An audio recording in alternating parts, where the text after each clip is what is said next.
आपको सूचित करते हुए अत्यंत दुख हो रहा है कि नेस्को के उड़ीसा प्रतिनिधि एवं सिकल सेल योद्धा श्री विकास धरुआ पिछले महीने की 16 तारीख को अकस्मात रूप से हमें अलविदा कर गए। उनके पीछे अब उनकी माँ और छोटी बहन है।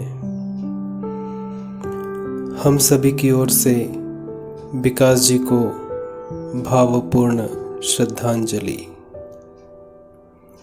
विकास एक होनहार एवं बहादुर सिकल सेल योद्धा थे। सिकल सेल पर मात करते हुए उन्होंने बहुमुखी प्रतिभा हासिल कर ली थी। एक कुशल शिक्षक वे बन चुके थे। साथ ही सिकल सेल रोकथाम के लिए कार्य भी कर रहे थे। पहले ही 2 सिकल सेल ग्रसित बहनों को खो देने के बाद बड़ी ही मुश्किलों से वे अपने आप को संभाल पाए, किंतु मित्र की शादी में जाने के बाद अचानक तबीयत बिगड़ी और एक और जंग खत्म हुई। आइए उनकी जीवन गाथा उन्हीं की जुबानी फिर से एक बार सुनते हैं। नमस्कार। सबसे पहले मैं धन्यवाद करूंगा नास्को टीम का, जिन्होंने सिकल सेल वॉरियर के लिए बहुत सुंदर वीडियो बनाते हैं, मोटिवेशनल वीडियो बनाते हैं और यूट्यूब में डालते हैं। मेरा नाम है विकास धरुआ, मैं उड़ीसा से आता हूं।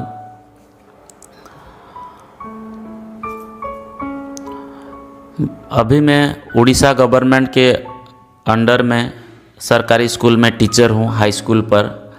यहाँ पर जो मैं टीचर हूँ और मेरी बचपन कैसा गुजरा उसी के बारे में मैं थोड़ा सा आप सभी को शेयर करना चाहूँगा मेरे लाइफ का। हमारे फैमिली में 6 मेंबर हम होते थे, जिसमें मेरी 2 बड़ी बहन, एक मेरी छोटी बहन, मैं और मेरी माता पिता। तो मैं जब छोटा था, 5th क्लास में था, उस समय मेरे फादर जी गुजर गए। तो हमको पता नहीं था कि क्या हुआ। उस समय हम छोटे थे तो कुछ समझ में नहीं आया। बहुत दुख हुआ। हमारे फैमिली चलने में, फैमिली में इनकम करने वाला और कोई नहीं था माँ के अलावा। माँ तो ऐसे ही मजबूरी में काम करने गए और हमारे फैमिली ऐसे ही चलते रहा। तो उसके जो मेरी फादर जो गुजर गए, उसके 3 साल के बाद और एक मेरी बड़ी बहन का डेथ हो गया, वो भी गुजर गए। तो और बड़ी समस्या हो गई हमारे फैमिली का, जो हमको बहुत दिक्कत हुआ उस समय। और उस समय हमारे मामा जी ने बहुत हेल्प किया हमको। मैं मामा जी के घर पर आके रहने लगा और पढ़ाई करने लगा। पढ़ाई करने के दौरान मुझे बहुत सारा दिक्कत होता था। ये जो सिकल सेल की पेन होता था, मुझे पता नहीं था कि ये क्या हो रहा है, क्यों हो रहा है। ऐसे ही मेडिकल ट्रीटमेंट लेता था और मुझे बुखार होता था, पेन होता था, हर 1-2 महीने में होता था। तो मुझे बहुत समस्या होने लगा था। तो मुझे पढ़ाई में भी इतना इंटरेस्ट नहीं होता था, क्योंकि मेरी पेन हर महीने 1-2 महीने में हो जाता था। तभी उसके बाद भी मैं थोड़ा थोड़ा पढ़ाई करने शुरू किया था उस समय। और वहाँ पर मैं 8th क्लास में था, मामा जी के घर पर था और मुझे बहुत सपोर्ट किया उन्होंने। मेडिकल के बारे में हो या हेल्थ के भी, मेरी हेल्थ के बारे में हो या एजुकेशन के बारे में, मेरी पढ़ाई में भी बहुत हेल्प किए। तो मैं जब +2 में गया, जब +2 में जाने से फर्स्ट ईयर में था, और उसी समय मेरी और एक बड़ी बहन की डेथ हो गई।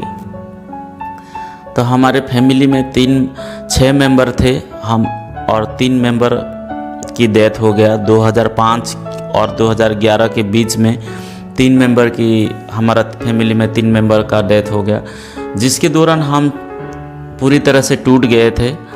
तो उसी समय मामा जी ने बोले कि टेस्ट करते हैं कुछ मेडिकल जाके।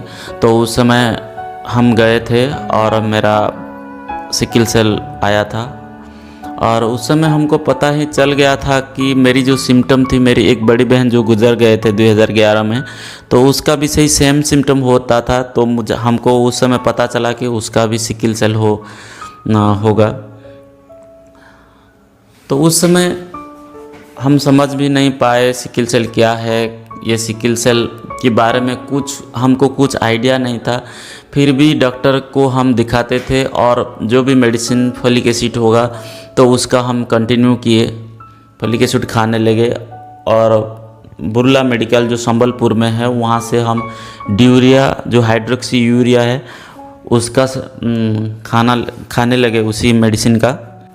और उसके बाद जो हमको जो पेन होता था, हर 1-2 महीने में पेन होता था, हमको पढ़ने की मन नहीं था। और यहाँ पर एक साइड मेरे कैरियर भी था। मुझे ये चिंता थी कि अगर मैं ठीक से ढंग से नहीं पढ़ूंगा तो मेरी फैमिली के लिए मैं कुछ नहीं कर पाऊंगा, क्योंकि मेरी माँ अकेले हो गए, मेरी एक छोटी सिस्टर है। तो +2 में गया तो मेरी मेंटली डिप्रेशन में ज़्यादा रहता था कि आगे मैं क्या करूं। तो उसी समय मेरे मामा जी ने मुझको बहुत संभाला और सारे मेरे पढ़ाई का खर्चा और जो भी खर्चा मेरा जो भी खर्चा हुआ तो मामा जी ने उठाए।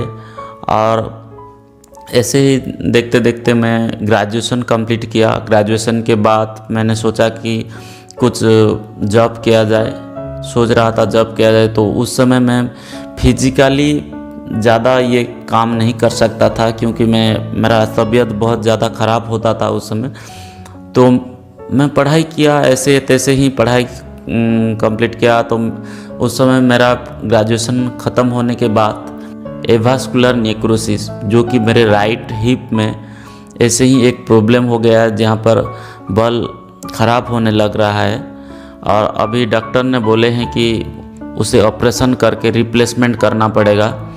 तो बहुत डॉक्टर को मैं दिखाया तो उन्होंने सभी डॉक्टरों ने रिप्लेसमेंट के बारे में बोले हैं। तो बीएड जब था मैं 2016-17 में जो बीएड कर रहा था, उस समय ये प्रॉब्लम स्टार्ट हुआ और अभी तक मेरे साथ ये प्रॉब्लम है। जबकि मेरा चलने में थोड़ा सा प्रॉब्लम होता है, दिक्कत होता है। और उसी समय जब बीएड ख़त्म हो गया मेरा, तो उसी समय एक गवर्नमेंट का जॉब लग गया, टीचरशिप का जॉब लग गया मुझे। धन्यवाद। ये थी मेरी कहानी।